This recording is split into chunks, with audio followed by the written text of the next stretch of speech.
Hello, listeners. Welcome to Ithihasa, an Indic history podcast, and you're listening to episode 30 of the season Vijayanagara. In the last episode, we looked at the legacy of Vijayanagara when it came to temples and sculptures. And we also looked at the evolution of art and culture as a result of political developments that took place in the empire during the 16th and 17th centuries.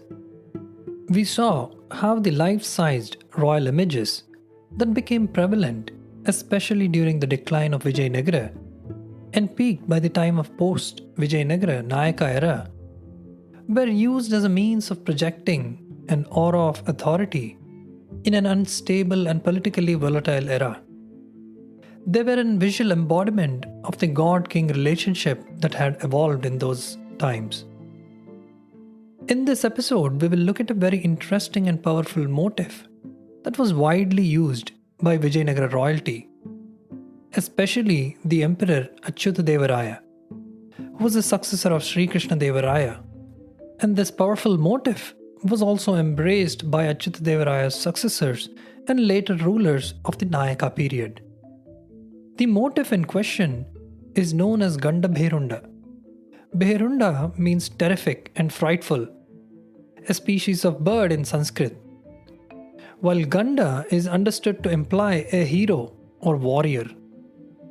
There are two main representations of this motif. One sporting a human body with two bird heads, and the other one being a bird with two heads. In Vijayanagara period, this terrifying creature was shown in both styles, especially clutching four elephants in each of its sharp talons. The four elephants represent the enemy states surrounding Vijayanagara, with whom there were constant conflicts. Those states were Golconda, Bijapur, Bidar, Ahmednagar and Berar. The symbolism represented in this motif shows the might of the soul-standing Vijayanagara emperor. The mighty bird represents Vijayanagara kingdom that holds its powerful, elephant-like strong enemies within its clutches, and has the ability to swing and fling them around and to destroy them in any conflict. If you look at the episode cover art, it depicts a simple form of Gandabherunda. Do check out the show notes without fail for related images. By now, many listeners hailing from Karnataka would have recognized this motif. Gandabherunda is the official emblem of the Karnataka State Government. It was also the royal emblem of the erstwhile kingdom of Mysore. While this motif took an important place in the Vijayanagara court, it was certainly not a creation of Vijayanagara. The motif as such is an incarnation of Lord Narasimha, who is the man-lion avatar assumed by Lord Vishnu. After Narasimha had slain the demon Hiranyakashyap, he clung on to his dreadful form. Seeing this, Lord Shiva incarnated himself as Veerabhadra Rudra and Kalabhairava.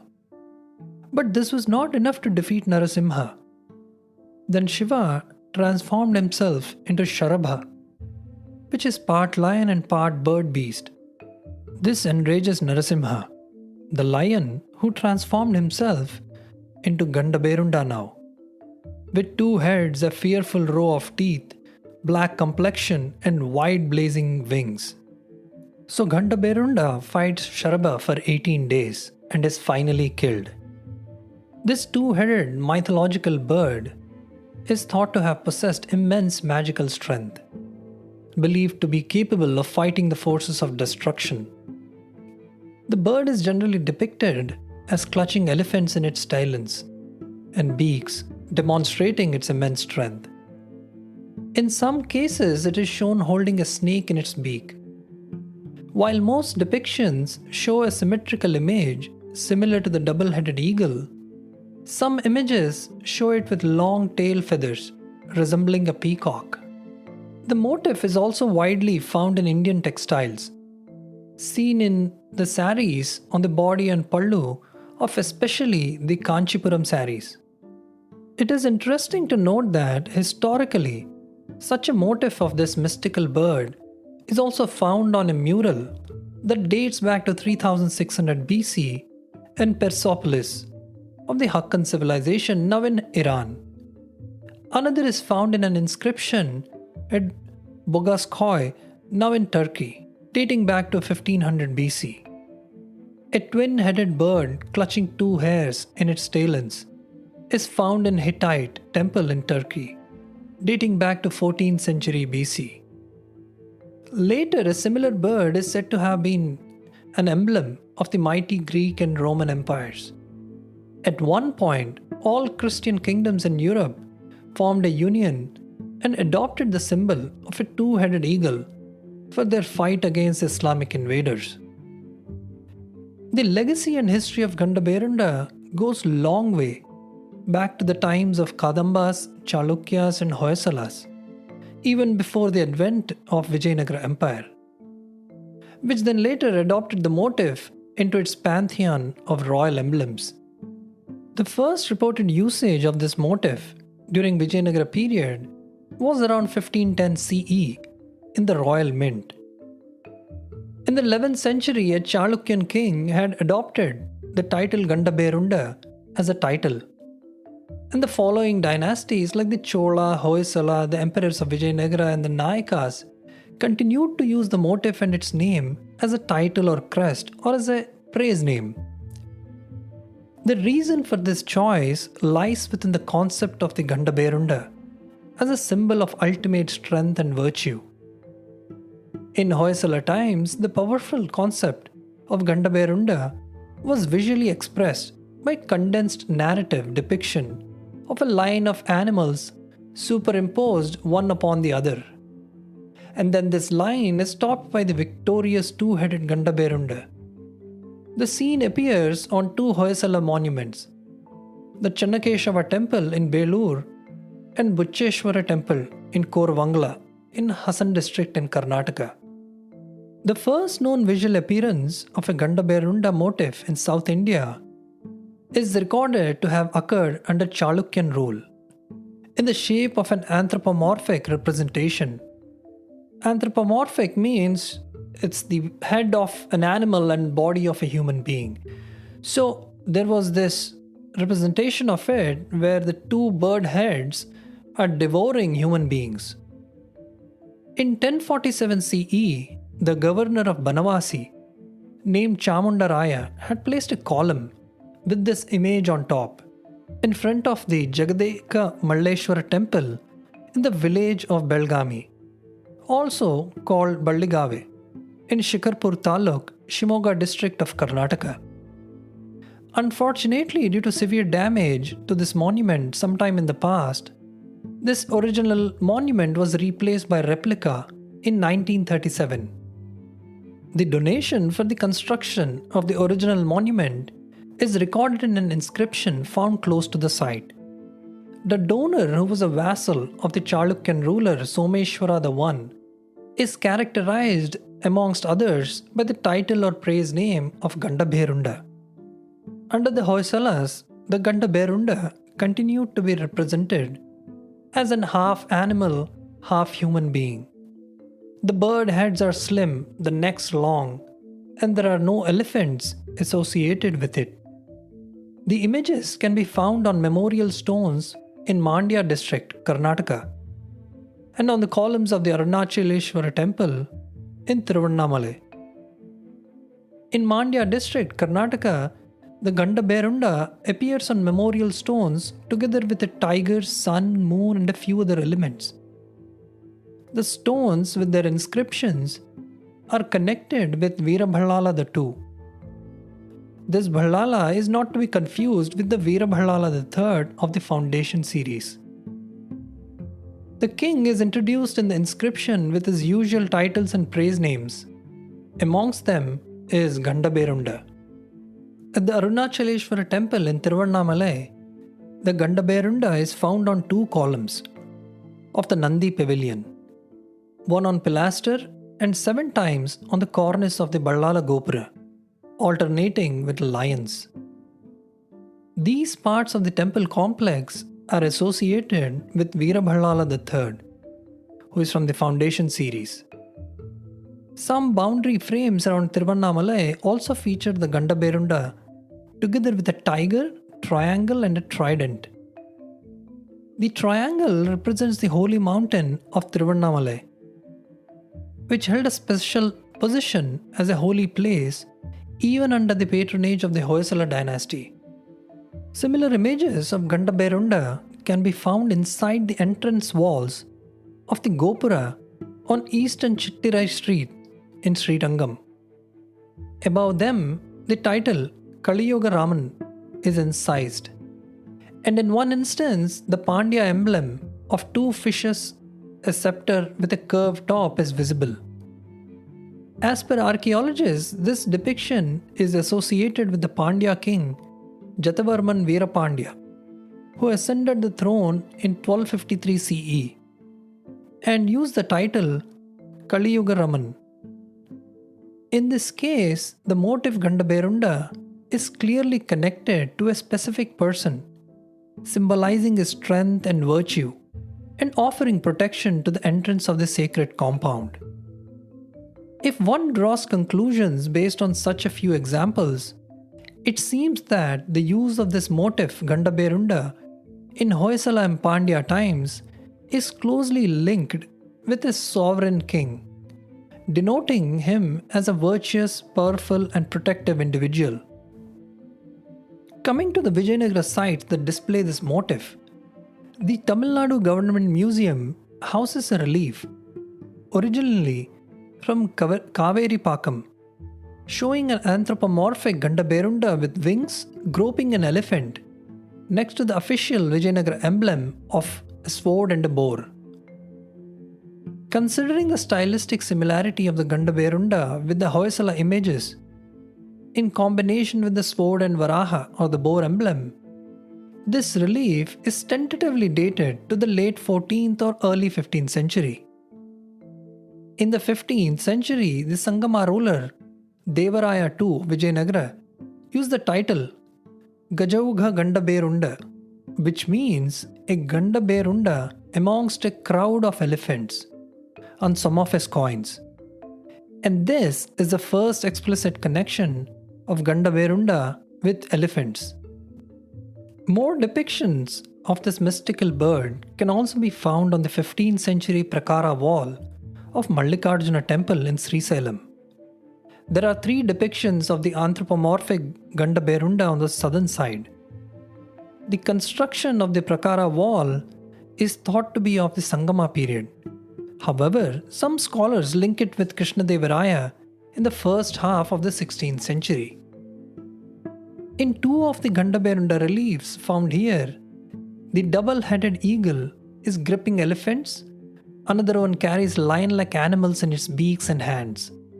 The beaks are those of parrots. Under Achyuta Raya, the successor of Sri Krishnadevaraya, both versions of Gandabherunda, which is the zoomorphic and anthropomorphic, were in use. By zoomorphic I mean they're in pure animal forms, and anthropomorphic is half animal and half human form. Achyuta Raya seems to have been especially connected to this motif of the mighty bird. It was during his reign most of the known Vijayanagara representations of Gandabherunda were created.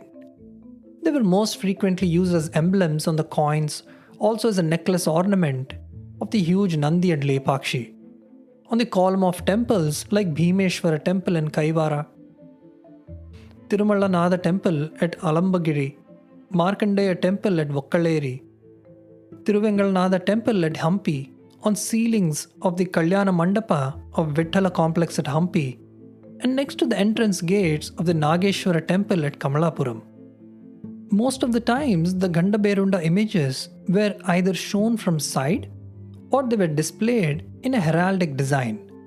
A heraldic design is a form of art that dealt with the use, display, and regulation of hereditary symbols employed to distinguish individuals, armies, institutions, and corporations.